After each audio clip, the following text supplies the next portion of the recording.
बिस्मिल्लाहिर्रहमानिर्रहीम। मेरे अज़ीज़ प्यारे भाइयों, आज मैं एक बड़े अहम मसले के ताल्लुक़ से गुफ्तगू करने लगा हूँ और ये आए दिन मेरे सामने ये मुश्किलात आती रहती हैं। कितने मरीज़ ऐसे होते हैं वो शिकायत करते हैं, कुछ फ़ोन के ज़रिए से इत्तला मिलती है। अगर कोई मर्द है तो पता ये चलता है कि उस पर जिन्नियाँ फरेफ्ता हो चुकी है। कोई औरत है, पता चला कि उस पर जिन फरेफ्ता हो चुका है। हालांकि ये दोनों मखलूक अल्लाह की हैं और अल्लाह ने इन दोनों मखलूकों का मकसद वमा खलक़तुल जिन्ना वल इंसा इल्ला लियअबुदून बनाया है कि तुम दोनों से हिसाब लूंगा, तुम्हें मैंने अपनी इबादत के लिए बनाया है।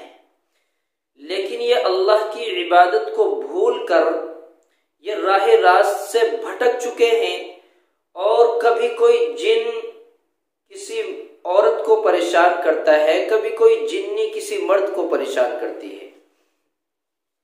और ये बात याद रखें, हमेशा ये बात याद रखें कि अगर किसी पर असर हो चुका है, असरात हैं, तो ये ध्यान रखें कि अगर मर्द है, अगर मुतासिर मर्द है तो उस पर औरत जिन्निया है, और अगर औरत मुतासिर है तो उस पर जिन है।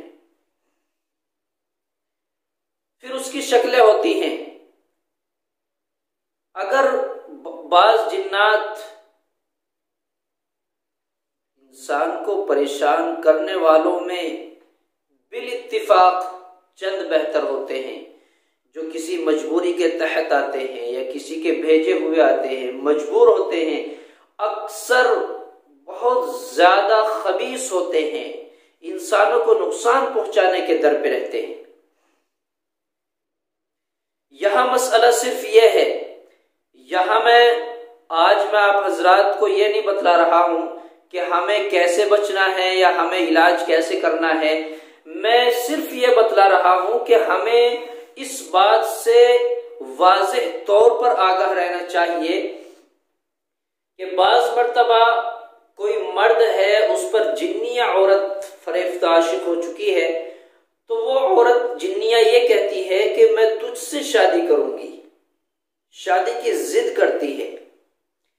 तो कभी भी कोई इंसान इस चक्कर में ना आए कि वो हाँ कर ले। कभी वो इंसानी औरत का रूप बनाएगी, हालांकि जिन्निया है, कैसे भी रूप बना सकती है, बेहतरीन शक्ल सूरत हुस्न जमाल आपके सामने पेश किया जाएगा। आप इस धोखे में ना आए और आप शादी की हाँ कर लें तो जिंदगी भर आपको पछताना पड़ेगा। अब ये दोनों के लिए है ये मामला। आखिर मैं मना क्यों कर रहा हूं, मेरे मना करने की वजह क्या है? इमाम अबू हनीफा रहमहुल्लाह ने यूं फरमाया, ला यजूज़ु अन्निकाहु, ला यजूज़ु निकाहु, ला यजूज़ु निकाहुल जिन्नि वल इंस,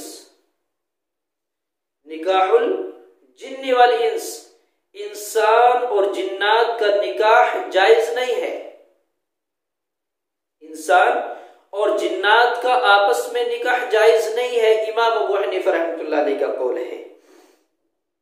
दीगर अइम्मा इस बात पर थोड़े से रजामंद है, थोड़े से जवाज की शक्ल बयान फरमाते हैं कि निकाह तो बशक्ल सूरत जायज है, लेकिन इन दोनों का मेल नहीं खाता। वजह क्या है?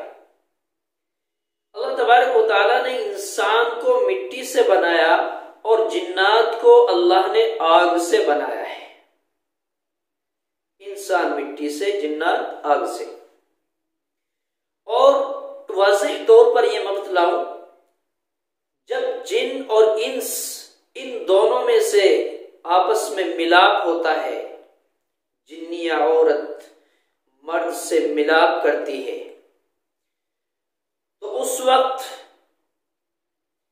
पानी नहीं निकलता, जिनसे आग के शोले निकलते हैं, इंसानों से पानी निकलता है जिसको हम मनी बोलते हैं, माद्दा मनविया बोलते हैं, और जिन्नात से आग के शोले निकलते हैं, आग निकलती है। आप अंदाजा कीजिए कि इंसान आग को कैसे बर्दाश्त कर सकता है। हाँ, कुछ जवानी के अय्याम होते हैं, उस वक्त उसे महसूस नहीं होगा, उस वक्त उसमें ताकत और कुव्वत है, हौसला है, जुनून है, लेकिन चंद ही दिनों में, चंद सालों में अब उसको कमजोरी लाहिक होनी शुरू हो जाएगी, अब वो बीमार होना शुरू हो जाएगा, अब वो कब्र की तरफ रवा दवा होगा। तो इसलिए हरगिज हरगिज कभी भी हाँ ना करें। कोई भी अगर आमिल आपसे ये कहे कि आप पर जिन्निया है, बड़ी खूबसूरत है, आप इससे निकाह कर लें, फौरन मना कर देना कि इमाम अबू हनीफा रहमतुल्लाह अलैह ने जायज नहीं कहा। और हमारा जिन और इंसों का क्या जोड़ है, यह अलग मामला है। अगर कोई जिन है तो जिन मर्द से दोस्ती कर ले, मामला कायम कर ले, यह अखलाकी तकाजे हैं, दीन का सीखना सिखाना कायम कर ले। आखिर शादी और ब्याह का क्या मामला है। तो इन बातों से बचना चाहिए, इन बातों से बचना चाहिए। ये हकीकत थी जो मैंने आपके सामने वाज़ेह कर दी। हमारे बहुत सारे भोले भाले इंसान भाई हमारे इतने भोले भाले हैं, कभी कभी वो बहुत ज्यादा रंजीदा और परेशान हो जाते हैं और मजबूर होकर हाँ करने पर मजबूर हो जाते हैं। इसलिए परेशानी का बाइस न बने। ला युकल्लिफुल्लाहु नफ्सन इल्ला वुसअहा। अपने आप को परेशानी में, अपने नफ्स को मुशक्कत में न डालिए।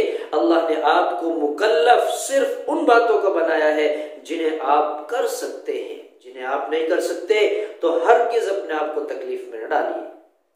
तो इसलिए मेरे भाइयों, मैंने आपको बतलाया, हम होशियार रहें, खबरदार रहें, बाखबर रहें इन बातों से।